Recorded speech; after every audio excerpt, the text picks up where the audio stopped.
I am going to just give the quick opening. I'm going to turn the time over to Detective Ben Pender. He will talk about the case. And then I am going to turn the time over to Captain Fowler, who will talk about our commitment to this case. And then a family member of one of our victims will come up here and speak as well. I'll introduce him when that time comes. And then I also received a letter from one of the other family members, and I'm going to read portions of that letter as well to you, and we will provide the entire letter for you. And then we're just going to continue on, and if you can hold your questions till the end, we would appreciate it so we can get through this. And then we will be open to questions, and we will check with the family and see how they feel at the end of the press conference if they're willing to answer questions as well. So we appreciate you being here, and I'm going to turn the time over to Detective Ben Pender. Thanks again for coming. We really appreciate it, and we're really looking for your help in the media to get this information out to the public again. It has been a long time. This case actually occurred just over 54 years ago. It occurred on, it was a Thursday, September 2nd of 1971, and it occurred shortly after 2 o'clock in the afternoon at a market called Nader's Market, which was located at 3065 South 700 East. It was on the east side of the road there. And on that particular day, a lady by the name of Carolyn Kingston was going to relieve the cashier for lunch and take over for her while she was able to take off and leave for her lunch break. So Carolyn arrived, the other cashier had left, and shortly thereafter, a suspect entered the Nader's Market and what we believe to be a robbery. And while the suspect was there was another gentleman that showed up, and his name is Michael Bound. And Michael Bound actually worked for Continental Bread Company, and he was there to deliver bread and interrupted. Bound succumbed to his injuries. He was shot and killed there. Carolyn was then dragged to the back of the store into a back room. She had a 4-year-old son with her at the time who was present, and she ultimately was shot and actually survived for just over 2 years before she eventually succumbed to her injuries as well from that.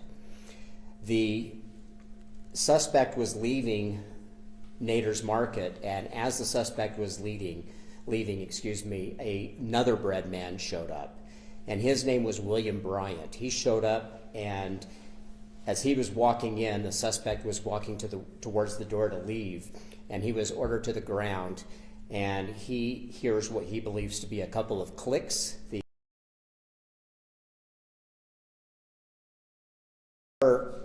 Our victim, meaning the other bread man that showed up, William Bryant, he was actually able to provide a very good description of the suspect just a couple of days after the fact. And he indicated that he didn't believe the person was of Hispanic, but he said, his quote was, he had a good tan on him, but he described him as about 5'7" to 5'8" in height, about 135 pounds. He said he was slender. He was wearing a dark-colored knit t-shirt and dark-colored pants, is what he described. And he said he had black curly hair. He referred to it as kinky hair at the time, and was very clean-shaven. So he indicated that he last seen the suspect run south after he exited Nader's Market. So he saw him go south, and that's where he lost sight. However, we also had another witness come forward shortly thereafter that was actually the last customer to be in the store before Carolyn had arrived. And he indicated that when he arrived at the Nader's Market that he observed a black 1959 Chevy Malibu 4-door, dark in color, possibly black, if not a very, very dark blue. He described it as being run down and ratty, maybe even didn't have hubcaps on the vehicle, but he indicated that the vehicle was backed in, the engine was running, and he did not see anybody inside that vehicle. It was actually parked, on the south side of Nader's Market, facing west towards 700 East, and he provides that information regarding that. So today, one of the things that we want to put out there, this was actually put out just a few days after this incident occurred, was we believe there was some type of a struggle involving Carolyn and the suspect, and we are going to put or re-put out a Timex watch that is a unique watch, and we're hoping that once we put that information out or that photograph out, that it may jog somebody's memory of who may have owned one back then. And we're also going to, based on the information that Mr. Bryant gave us, as far as the suspect goes, we're also releasing a composite. So keep in mind, this is a composite. This is not an actual photograph, but it's a composite of the suspect that he described, and he assisted with an agent from the FBI and with our department at the time in putting this composite together. So we continue to investigate this. We continue to conduct a number of tests on the evidence. There was a number of items collected at the time. The only thing I would like to say is this, and this is actually for the person or persons that are responsible for this. And today I am pleading with you to come forward. I know from experience in these types of cases, they weigh very heavily on you. And today is the day to come forward. I know, again, from experience that this will lift a weight off your shoulders and give you at least a chance to provide an explanation and take responsibility for this. But I do promise you this, if you don't come forward, technology is changing. It is changing weekly out there, and we are not going to give up on this case, and we are going to see that this case gets resolved. And we would much rather you come forward and take responsibility for this now versus we have to track you down later. But we're not going to give up on this case. We've got a commitment from the sheriff and our administration, and we are, again, pleading for you to come forward and turn yourself in. Or if anybody has any information, please do the same. This has been a long time now, and we're hoping that people will come forward based on the image that we're going to release and the watch that we're re-releasing back into the public to get some information. And I'll turn the time over to Captain Fowler.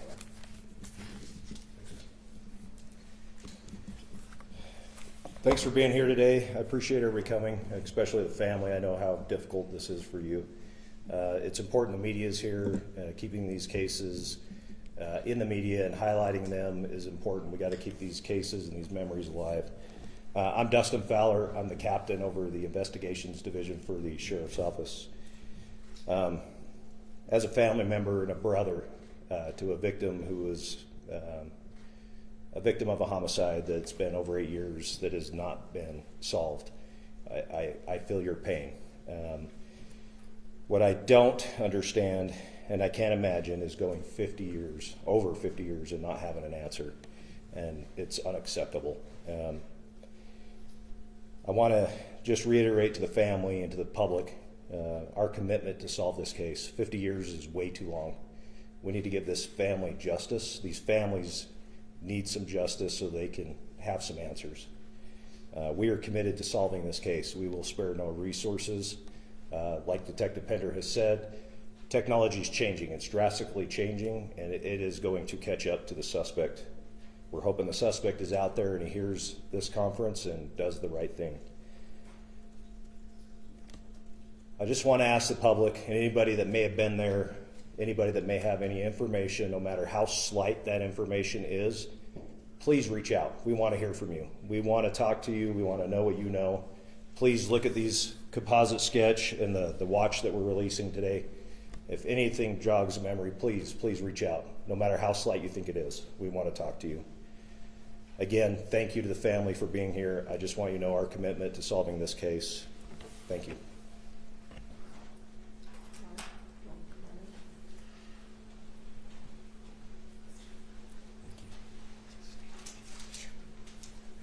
Um, 54 years, 2 months, and 105 days have passed since my family's world was destroyed. Mike was our eldest brother and father figure. I was the last member of our family of 10 to see him alive. At 4:30 that morning, I peered through a cracked open bathroom door and watched him shave. And then before he was done and going to leave the bathroom, I hurried and snuck off back to my bedroom because I didn't want him to know that I was up that early, because he was always trying to be quiet when he was getting ready to go to work. So anyway, I dreamt that day of that afternoon maybe throwing the football with him. And so after school, I was waiting in the front yard, and my mom's car comes into the driveway. But it was really weird because she wasn't driving. She was sitting in the front passenger seat, and I remember her having a handkerchief up to her mouth, and she was sobbing. And her boss was driving the car. And when they got to the end of our driveway, we had a long driveway, he got out of the car and was helping her out and holding her. And I remember him telling me that he said Michael had been hurt. And then I heard my mom say something, but I couldn't understand all of it. But it didn't sound good. And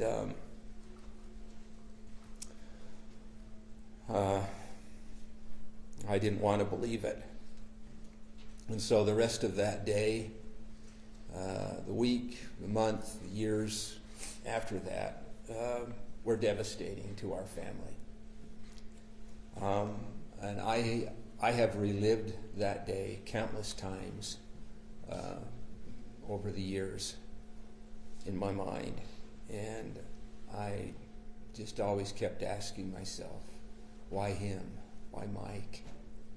As he was so needed and so loved by all of us in the family. Thank you.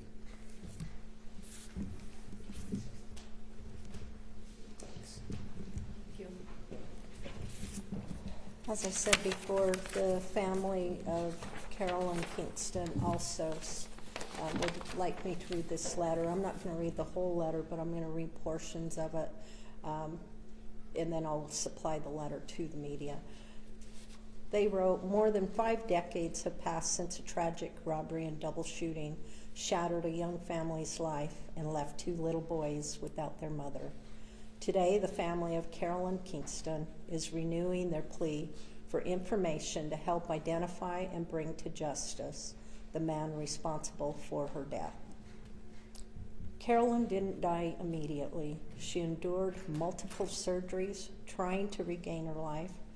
Carolyn never did recover from the shooting and died 2 years later, leaving behind 2 young sons who have lived their entire lives waiting for answers and justice. Our mother was everything to us," said Jerry, one of Carolyn's sons. "We were so young when she was taken, but we've never stopped thinking about her or hoping that someone somewhere knows something that could help us find the man who did this. Investigators believe that even after all these years, someone may still hold a vital piece of information, a memory, a name, or a detail that could help identify the killer. No piece of information is too small. If you have any information about this crime, please contact Detective Pender with the Salt Lake County Sheriff's Office cold case at 385-468-9816.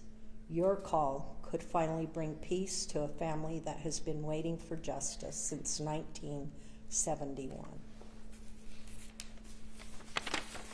I just want to say how important these cold cases are to the Salt Lake County Sheriff's Office. Detective Ben Pender has been instrumental in solving many cases in the last several years.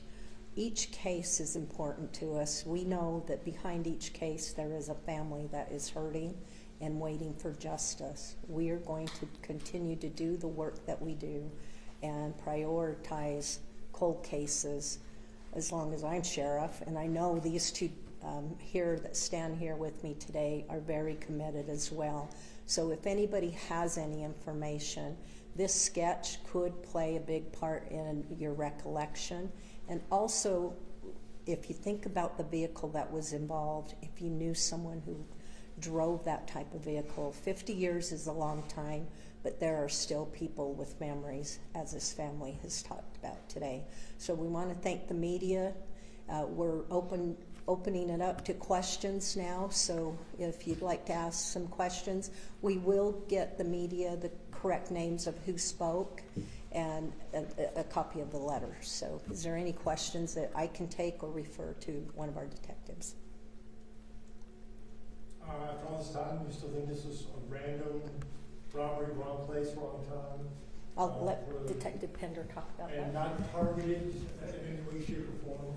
Yeah, not that we have evidence to believe at this point. So yes, at this point we do think it's random, but we're still, still investigating. We're still working other leads and things such as that. But at this point, we have no reason to believe that there's a connection to anything right yet. And the composite, is that new? I don't remember. Yeah, the composite has been out. However, we thought it was released when the watch was, but we can't verify that. So yeah, I think the composite. The victim did such a great job in providing information about it that it, like I said, I emphasize image or composite and sketch versus a photograph because it is so good that it does almost look as though it's a photograph. So that would potentially put this person maybe in their 70s, likely still out there potentially? Correct.